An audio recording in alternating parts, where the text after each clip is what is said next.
The following is rated F for fairness. Viewers' discretion is advised. Welcome to the Audio Show. What's up, y'all? If y'all know me, you know that I'm like a sucker for information. I'm a sucker for details because I realize that without information, the people perish. All right. So that's basically the aim of my show. And that's the aim of me doing all of this, right? I do it because I realize that, you know what I mean? Like everybody else, I didn't know enough. And so I always want to know. So rather than just blindly following what people say, I'm a researcher. I'm going to always research data to look things up.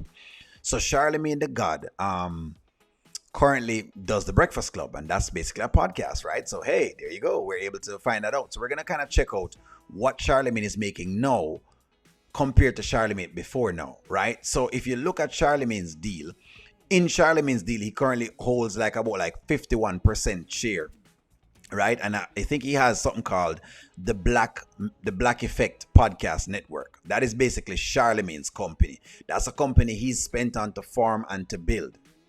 You hear that? Spent on to form and to build. So I want y'all to look at this. Charlemagne the God's $200 million iHeart contract and the Black Effect Podcast Network are tightly integrated, positioning him as a major media executive rather than just a radio host. So when you say Charlemagne, he's more than just that. He is basically, you know, a person who is in on the deals in itself, right? But that's because he's basically brought things to everything that is there. So I want you to look at the Black Effect Network so you kind of understand some of this, you know what I mean? And you're not just kind of just blindly following the characters as they go along. The vision. The co-founded as a joint venture with the iHeartMedia, Charlemagne the God structured the platform to build the BET of podcasting, aiming to scale, distribute, and fully monetize Black-led audio entertainment. That was his aim, to do this. Next thing, massive audience scale. The network has grown to house more than 60 distinct shows, pulling in roughly $11 million monthly with views and downloads. Now, in case you don't realize what's going on here, basically, Charlemagne has other shows. So Charlemagne has been getting other shows underneath the show that he actually has, right? I want y'all to work that out. In other words, he's leveraged whatever he has, whatever popularity he had from before, to come now to the BET to basically form a deal. Remember this morning I was talking about depth of vision, and I said that the girls had no depth of vision because all I heard was what they can get. No, I wasn't seeing 5 years down the line, 10 years down the line. What are they thinking of? Because after 3 years, and this is why it's a short contract. Notice Charlemagne's contract is 5 years. After 3 years, you're going to get the popularity and you're going to be able to leverage and use that popularity the way you see fit. Now, I want you to go a little bit further. Let's go with Charlemagne before securing this. Before securing his historic multi-million-dollar deals and executive status at iHeartMedia, Charlemagne the God, born Leonard McKeevely, I think that's how you pronounce that, rose through the radio ranks as a notoriously provocative, unfiltered, second mic and local host. His career prior to hitting the mainstream mogul status was marked by sudden firings, viral controversies, and building the Breakfast Club from scratch. Do you see this? In other words, Charlemagne, before he got here, had to make a name for himself. So I want you to listen to what Amber and them are asking for. They're asking for what has occurred to Charlemagne now versus what Charlemagne has been doing before. I want y'all to kind of see the wedge of it because you're asking for ownership. Right now, Charlemagne owns whatever it is. But I want y'all to pay attention to this. Early radio career and Wendy Williams era. Started in South Carolina as an unpaid intern. Do you see that? Before moving to WHXT in Colombia. Stage name, Charlemagne. Do you see that? Do you see that? And this was basically 2000. Do you see the journey that he's had?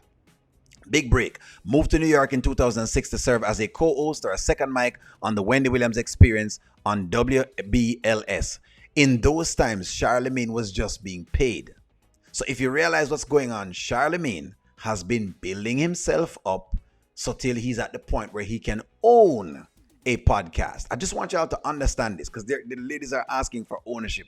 I want to show you exactly what O'Neill was saying. I was not trying to say if we can put women down because I know how women think, right? Some women, because it's not all. Because you have some women in the chat who understand what's going on. But then there are others who don't quite grasp this space. So they just feel like every single time somebody gives something, they're trying to shift them, right? And I know Wayne is messy, but in this case, he's right to give them what he's giving them.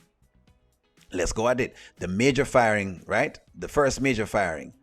His highly aggressive interview style with hip-hop stars created severe tensions following a personal and professional fallout with Wendy Williams and her husband, manager Kevin Hunter. He was fired from a show in late 2008. Are y'all seeing this? Let me move down to the Breakfast Club thing. 2010 setup. Power 105, okay, WWPR FM took a gamble on him, pairing him with the established radio host DJ Envy. Do you see this? DJ Envy was already established, and they paired him with DJ Envy. Okay? And media personality Angela Yee to launch the Breakfast Club morning show. Do you see how that started? Cultural blueprint. He quickly became the Breakfast Club star through his infamous unfiltered celebrity grilling sessions and the creation of the daily Donkey of the Day segment. Rise of the syndication. The immense popularity of their raw interviews caused premier networks to nationally syndicate the show starting in 2013, expanding their reach to over 100 stations and paving the way for future leverage. For his future leverage. You see that? What leverage does Amber have? What leverage does Shayla have? What leverage does Honeypot Girl have? What leverage does Lauren have? What leverage does Delicia have? That was what I was talking about. These girls are trying to jump the line. Okay, I know y'all don't quite grasp what we're saying, but they're trying to jump the line. I'm going to give you someone's career and you see what's going on. And that's why I asked the question. One mentor once said to me, O'Neill, it's like this, right? Who do you listen to? You listen to the people who have what you want and has been where you are now. Because the people who have been where you are now knows best how to advise you where to go next. Now, maybe if they would listen to Wayne rather than thinking that he's trying to basically get him, they'd be perfectly fine. Now, just imagine Wayne blowing them up for 3 years, what they would become.